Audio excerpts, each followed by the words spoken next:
Шайтан көзіңізге көрінбейді. Құдайды қайдан көрдің десе, өзімді көрбеген жерде Құдайды көрдім дептір. Шайтанды қаяқтан көресіз туғандар? Деген жерде шайтан болады ошол жерде туғандар. Абул Хасан Харақони деген дан чоң оолия өткөн. Ошол оолия инсандан сурашат, Құдайды қайдан көрдің деп сурашты дейді. Дегенде жанагы Абул Хасан Харақони деген оолия инсан айткан екен. Өзімді көрбеген жерде деп. Құдайды қайдан көрдің десе, өзімді көрбеген жерде Құдайды көрдім дептір. Көрдіңіз бе? Шайтан дагы тияқта ана мен деп өзін көрген жерде Құдайды көрбей қалды. Текеберленди. Мен деп шықты. Фирауын дагы ана деп, ана роббукум ала, мен деп туруп баш көтөргөн алда Құдайды көрбей қалды. Ошон үчүн бул Абул Хасан Харақони деген оолия инсан айтып атат. Құдайды қайдан көрдің десе, өзімді көрбеген жерде Құдайды көрдім дейді. Шайтанды қаяқтан көресіз туғандар?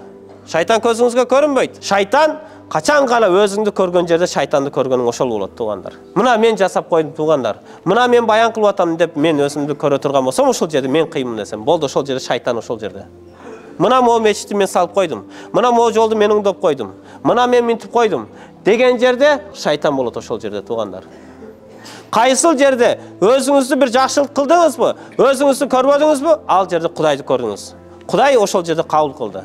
Кайсыл жерде өзүңүздү көрүп калдыңыз, мына мен айымдан ушул иш бүттү. Мына мен мындай кылдым. Мага эч ким рахмат айткан жок. Мен болгондо мындай болуп кетет эле деп өзүңүздү мен деген жерде шайтанды таптыңыз ошол жерде. Ал жерде эч качан Алланы жана периштелердин ыраазылыгын, пайгамбар ыраазылыгын таппайт экенбиз тугандар.